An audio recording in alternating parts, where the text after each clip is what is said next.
হচ্ছে কারণ সেখানে অটো চালকের গুন্ডামি, দাদাগিরি, সেই ছবি আপনাদেরকে আমরা দেখিয়েছি। কারণ শুল্ক দপ্তরের এক আধিকারিককে মেরে একেবারে মাথা ফাটিয়ে দেওয়া হয়েছে। প্রথমে গ্রেফতার করা হয়েছিল অটো চালককে, কারণ সিসিটিভি ফুটেজে পরিষ্কার সেখানে দলবল নিয়ে অটো চালক ঢুকছে এবং মারধর করা হয়েছে। এই ঘটনায় আসরে নামে পুলিশ। তবে এই মুহূর্তে বিস্ফোরক কথা বলছেন তৃণমূল কাউন্সিলর। তিনি বলছেন যে একা একজন অটো চালকের পক্ষে এটা করা সম্ভব নয়, নেপথ্যে মাস্টার মাইন্ড আছে।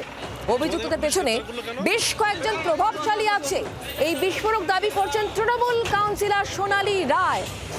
1 থেকে 1.5 বছর ধরে মাথাচাড়া দিয়েছে কয়েকজন, স্থানীয় প্রশাসন তৎপর না হলে কিছু বড় হয়ে যাবে, এমনই বিস্ফোরক দাবি করছেন তৃণমূল কাউন্সিলর। কথা বলবো, আমাদের সঙ্গে রয়েছেন আমাদের প্রতিনিধি টেলিফোন লাইনে। তথাগত যে ঘটনা ঘটেছে তারপর এই মুহূর্তে তৃণমূল কাউন্সিলর তিনি বিস্ফোরক অভিযোগ করছেন। দেখো, একদমই তাই। এই ঘটনাকে কেন্দ্র করে তিনি কিন্তু বিস্ফোরক অভিযোগ করেছেন এবং তার যেটা বক্তব্য যে ওই এলাকায় কিন্তু কিছুদিন আগে তিনি নিজেও কিন্তু হুমকি পেয়েছিলেন এবং তাকেও বিভিন্নভাবে থ্রেট করা হয়েছিল। তিনি অভিযোগও জানিয়েছেন থানায় এবং দলেরই একাংশের বিরুদ্ধে তিনি অভিযোগ জানিয়েছেন। এর পাশাপাশি কয়েকদিন আগে যখন আমাদের পাড়া আমাদের সমাধান ক্যাম্প চলছিল, সেই ক্যাম্পে কিন্তু তাকে ঢুকতে দেওয়া হচ্ছিল না এবং সেই ক্যাম্প চলাকালীন সেখান থেকে কিন্তু একজনকে গ্রেপ্তার করা হয়েছিল আগ্নেয়াস্ত্র সহ। ফলে এই ঘটনাকে কেন্দ্র করে তার সঙ্গে বেশ কিছু জায়গায় কিন্তু বিরোধ তৈরি হয় দলের একাংশের সাথে এবং আজকে তিনি কিন্তু সেই বিষয়টি নিয়ে ফের মুখ খুলেছেন এবং তার যেটা বক্তব্য যে একাংশ কিন্তু এই ধরনের সমাজ বিরোধীদের প্রচ্ছন্নভাবে মদত দিচ্ছে এবং তার জেরে এই ধরনের ঘটনা ঘটছে এবং এই বিষয়টি তিনি দলের উচ্চ নেতৃত্বকেও জানাবেন, এমনটাই কিন্তু কাউন্সিলর জানিয়েছেন। এবং যদিও এই ঘটনায় দুপক্ষ অভিযোগ দায়ের করেছেন এবং সেই অভিযোগের ভিত্তিতে কিন্তু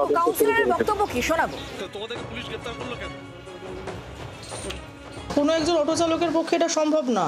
মাস্টার মাইন্ড আছে, আমি প্রকাশ্যে তার নাম বলছি না বা তাদের নাম বলছি না, এবং এই মাস্টার মাইন্ড যারা আছে তাদের পিছনে প্রভাবশালীর প্রচ্ছন্ন মদতও আছে।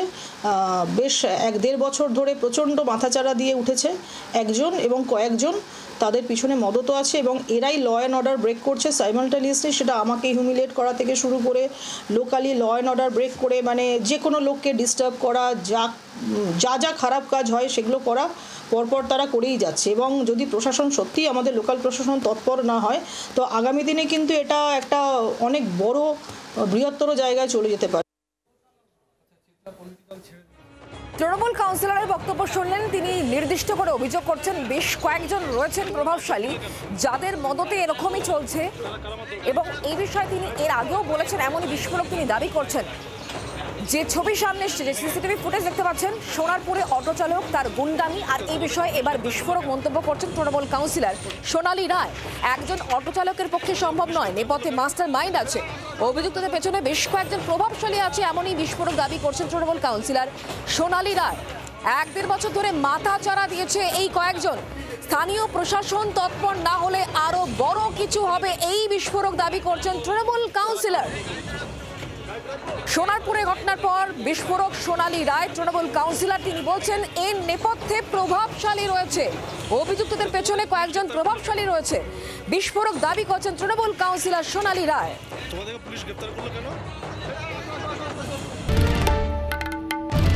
বাংলার আওয়াজ, বাঙালির আবেগ, জি 24 ঘন্টা।